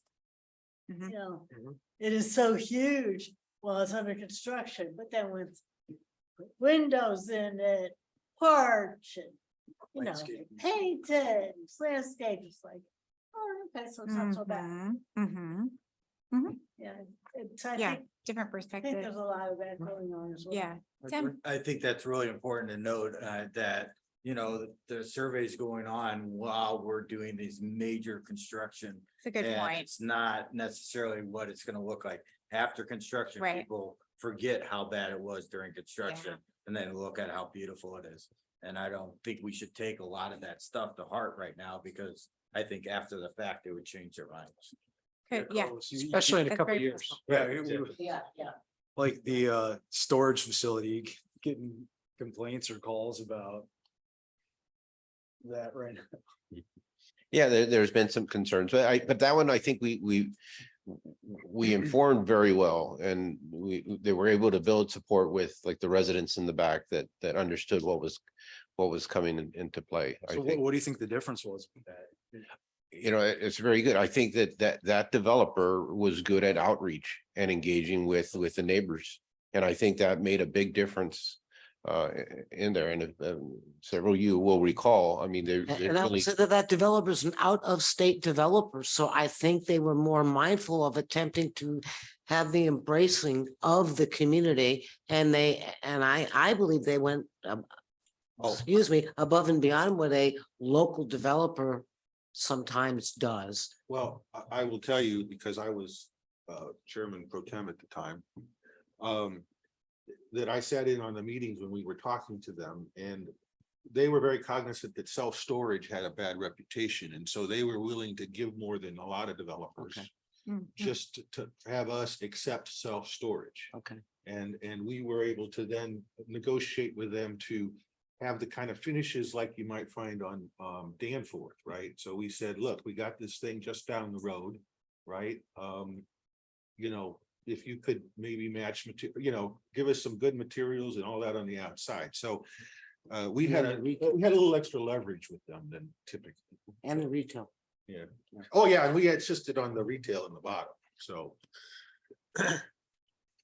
Yeah, I'm excited to see how that turns out. And if it does turn out well, how can we kind of get more of it? And Yeah. Well, if we all go back and we watch one of those meetings from the Economic Development Commission and Mr. Sansone and the other gentleman, they basically said, wow, things really happen fast here. Don't think you really need to be giving these incentives anymore. By the way, Sansone was the developer of the Oliver, so just in case anyone didn't know. And then you got Mr. Sello, who gracefully has created a beautiful place without asking for any tools. At Plant Haven. Yeah. I mean, we were blessed with that. Okay. All right, so you have the gist of the goals and the strategies that we're working on. So we will be watching for the results of the strategy survey, and then we have staff that's reviewing initial local actions. So more to come, and your comments are welcome anytime. Yeah, I just have one quick question before we kind of wrap up. we've got we have a couple wrap up. There's a wrap up slide, Carol. But what would you like to, and I know that Missy and the mayor have some announcements they had wanted to make too. And you may have thought this through, but I was just wondering, you know, state of Missouri has specific requirements for what should be in a plan. Mhm. And when I've been in court over plans, it's very hard to defend them unless these things are called out specifically within the body of the plans. Mhm. Transportation. Right. Transportation, it's gotta say that, or else the judge says, well, you know, this is mush. It'll be there. Yeah, Okay, so I just wanted to yeah, see how we're gonna work that in. yeah. It was actually in this framework, the framework document that we mailed to you, and it seemed so redundant to me when I put that in it as a standalone document. I just took those things out, but each of the goals actually has that explicit wording for that reason. So, yes. Yeah. Okay. Well, let's look at what's very, very quick 1 minute public engagement update. This is the engagement plan. We have the strategy survey that is out now. This is a quick view on the activity that's taken place on the website since we started the project. So we have over 2,743 visitors to the site, and 900 people did something on the site. So that means they took it. You're gonna say that again, because I'm right there. It's in there. It's, you've got a slide, or actually you don't. I added it at the last minute so you'd have current. So it was 2,743 visitors to the site, and 900 people did something on the site, which means they took a survey or they did one of the activities that was on the site. Thank you. And that's been over the life. Over the life. Since it's. Yeah, over the life. Yeah. Since get-go. Uh-huh. Okay. Great.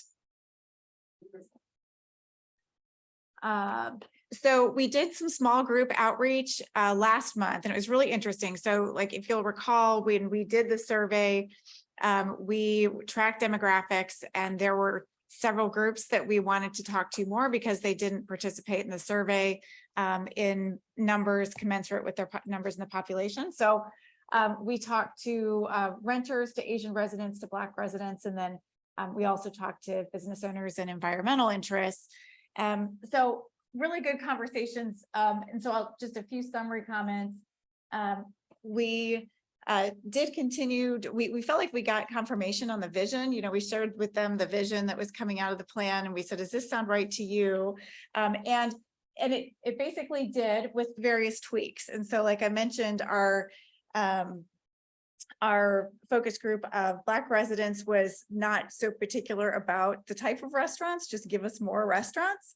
Whereas our general population said, we want boutique shops and we want small mom and pop restaurants, you know, it was more specific. So that was a little different. Very broad, of course, appreciation for the schools, and that's what brought people to Olivet in a lot of cases. When it came to housing affordability, there were some good discussions about that relative to schools. I think from these focus group folks, I think there was more concern in general about housing affordability. Our our Asian residents. I mean, keep in mind, these are small groups, and so you just have to take it with a grain of salt, but it was interesting. The group of folks that came to the Asian resident group thought that, weren't sure we should do anything about housing affordability. They were aware that was happening, but they thought, well, if the market is giving us higher valued homes, then, that's just what's happening. And for those, that's the market. And those of us that own property, that benefits us. So it's not that they didn't care, didn't think it was too bad, but the flavor of that one was a little bit different. So just an observation. Consistent desire for more community gathering spaces, and then more cultural programming and that visual representation of Olivet's diversity. I think we heard in all those groups, but good discussion. So it was over 12 hours in those groups. We had a good conversation with environmental interests, and it was a very, I think there were several individuals in that, including an architect who is sort of just a good voice in the room with expertise in architecture, and brought that perspective to the building efficiency conversation. So that was a good conversation and helped us identify some of those local actions for sustainability. So, and business owners said that it's hard right now for businesses. So Business owners said it's hard. said that they're concerned about increasing interest rates, and hiring Okay. are very difficult, Okay. just across the board, not Life unique to you. insurance, okay. Yeah, not unique to all of it. And the only other point on here that I didn't mention before was we asked each group, how can we do better outreach to people in your community? And so we got some suggestions about that. We're going to be hanging flyers on dumpsters in apartments now, because that's a great place to get the attention of apartment folks. Yeah. So that was good information. So the strategy survey, our plan is to have it out through the end of this month. You've got some flyers that you can take. If each of you could share it, I saw this in Carlos's email, but he's right. Each of you could share it with 5 people. We'd have 55 more people taking the survey. So we have 157 responses right now. I will tell you, they're about 89% white. They're mostly homeowners, and 80% of them live south of Olive, because that's who's paying attention to city communication channels. And so we're going to be engaging our advisory committee to help us do some outreach specifically to apartments. So y'all can get excited about that. Dumpsters, plan on visiting the dumpsters in apartments. And Dawn's, yes, Dawn. If anybody would like to give out printed surveys, I have a couple copies with the return or return address on it. So minimize your printing. Yeah. So yeah, Daniel. Yeah, I would say great job on the survey. There's some very good, thought-provoking questions on there. It's like, okay, we all said we wanted more restaurants. Well, Right. How would we feel about one being next door? Yeah. Yeah, great. Yeah. Good stuff. Good point. Yeah. Well, I think Carlos, an instruction we had from the beginning was like, we need to help people understand the trade-offs and not just get the easy answers. So that's what we're trying to do. Yeah. Okay. And next steps here. We talked about the strategy survey, coffee with the mayor next week. We'll do a little information sharing on the plan. Our last advisory committee meeting will be the 12th of October, and we're going to be talking about prioritization of some of those local actions that is that next level of detail. A draft plan open house is tentatively scheduled for November 30th. On our handout, it said the 29th. It's the 30th. There was a conflict with court, so I apologize for that. Please write down the 30th. The conflict that- just came up at staff meeting yesterday. So I'd sent to the printer. Yeah, I'm sorry, this morning. Before. So prior to that draft plan public meeting, you will have an opportunity to review the plan with all of the local actions in it, and have enough time to really have some deep thought about that and conversations with us and staff to make sure you're comfortable with what's going in. But when we get to that draft plan meeting on the 30th, that's the plan that we're taking to the community at that point. So, living my life around a calendar, especially during the school year. Yeah. I do want to make note that the meetings are usually the first and third Thursdays. in For December. school? For here, for the Oh. CDC. The first Thursday in December is the first night of Hanukkah. Yes. And the 21st, the Jew schools break begins on the 20th with a half a day of school. So if it's a town hall meeting and you think you're gonna have a public hearing on it, I think that your participation is gonna be pretty poor because if all the school, a lot of families already be traveling for the holidays or Mhm. getting ready for out of town guests or whatever. But Christmas. is- 21st, yeah, I agree with that. Christmas is that Monday. Well, for. I think it's just unfortunate people are in holiday mode, they're wrapping up and And so. Wait till our January, really. I mean, my concern is just that it's whenever I want. I would look at it, this, I agree, but the purpose of the draft plan open house is really for that opportunity where the public hearing is regarding the adoption of the plan that's required by state statute, but it's not necessarily the venue you come in and say, I don't like the plan, start over. Okay. So that would probably take place, because we did talk about that would probably take place at that late November meeting. In there, and then for the commission, the goal is to try to wrap this up by the end of year. That at your second meeting in December, which would be the 21st, it would be placed as an agenda item and we would start the public hearing. Now, the commission always has the ability to continue the public hearing if it chose to, but I really think that but if there is input, we're going to hear about it more at that November meeting than we will in December. Can we encourage that? I think know- when we put the information out, we can consider, noting how that process works. Yeah, Okay, yeah. that'd be good. Okay. But I think you do need to make sure you have a quorum that night since it is winter break. And my follow-up question is, okay. If you have, I'm just using the date because it's here right now, draft open house, tentative, November 30th, 2023. This is not the place where you hear more input from the citizens and do any modifications of the draft plan. This is when you were presenting what it is going to be, or the first I think description or what?